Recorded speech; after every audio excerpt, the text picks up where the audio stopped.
નમસ્કાર, અમદાવાદ ગાંધી અખિલ ભારત સિંધી બોલી સાહિત્ય प्रचार सभा તેમજ ગોધરા યુનાઇટેડ યંગ સિંધી દ્વારા એક શામ શહીદો કે નામ કાર્યક્રમનું આયોજન કરવામાં આવ્યું હતું। લુપ્ત થતી સિંધી ભાષાને ટકાવી રાખવા માટે વર્ષોથી કાર્યરત સંસ્થા અખિલ ભારત સિંધી બોલી સાહિત્ય प्रचार સભા દ્વારા યોજાયેલી સિંધી ભાષાની પરીક્ષામાં સમગ્ર ગુજરાતમાંથી પાસ થયેલા ટોપ 30 વિદ્યાર્થીઓની ગોધરા ખાતે ગોધરા યુનાઇટેડ યંગ સિંધી સંસ્થા દ્વારા 100 ગ્રામના ચાંદીના સિક્કાઓ અને ભેટો આપી સન્માનિત કરવામાં આવ્યા હતા। તેમજ ગોધરાના 178 વિદ્યાર્થીઓને ભેટ આપીને પણ સન્માનિત કરવામાં આવ્યા હતા। તો આ કાર્યક્રમમાં હજારોની સંખ્યામાં સમગ્ર ગુજરાતમાંથી સિંધી ભાઈ બહેનોએ હાજરી આપીને કાર્યક્રમને સફળ બનાવ્યો હતો।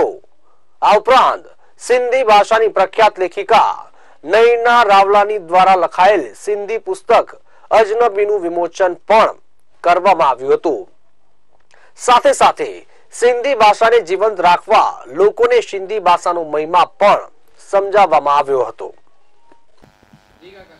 અખિલ ભારતીય સિંધી બોલી ભારતીય પરિષદ સભા તરફથી અમે આજે જે આયોજન કર્યું હતું પ્રોગ્રામનું, એનસીપીમાં સિંધી ભાષામાં જે બાળકોએ પરીક્ષા આપી હતી એમાં 3 કોર્સો છે। 3 કોર્સમાંથી એક કોર્સમાંથી 10 એટલે 3માંથી 30 જે ટોપ આવ્યા એ બાળકોને અમે 100 ગ્રામ સિલ્વર મેડલથી સન્માનિત કર્યા અને એમને સન્માનપત્ર આપી અમારા સમાજ તરફથી યુનાઇટેડ યંગ ગ્રુપ તરફથી એમનું બહુમાન કર્યું અને આગળ અમારી ભાષા જીવંત રહે અને લોકો ઉત્સાહથી ભણે અને એમને પ્રોત્સાહિત કરવા માટે આ કાર્યક્રમ અમે ગોઠવ્યું હતું। આમાં ટોપ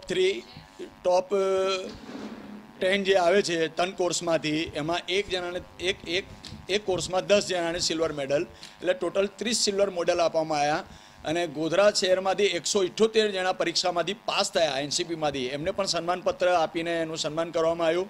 બીજું પૂજ્ય ચાલિયા સાહેબનો અમારો મેળો 40 દિવસ ઉપવાસ રાખે છે, જે માતાઓ બહેનો ભાઈઓ બાળકો એમનું પણ અમે સન્માન કર્યું જેથી અમારી ભાષા જીવંત રહે અને દિવસો દિવસે આગળ વધે અને લુપ્ત ના થાય।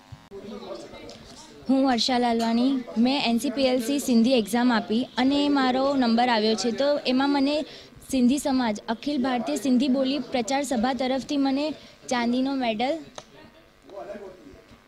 મેડલ ગિફ્ટ બધું આપવામાં આવ્યું અને મારું સન્માન કરવામાં આવ્યું। તેથી હું ખૂબ જ આનંદિત થઈ છું અને આગળ હું આ સિંધી ભાષામાં ડિપ્લોમા કોર્સ કરવા માંગુ છું।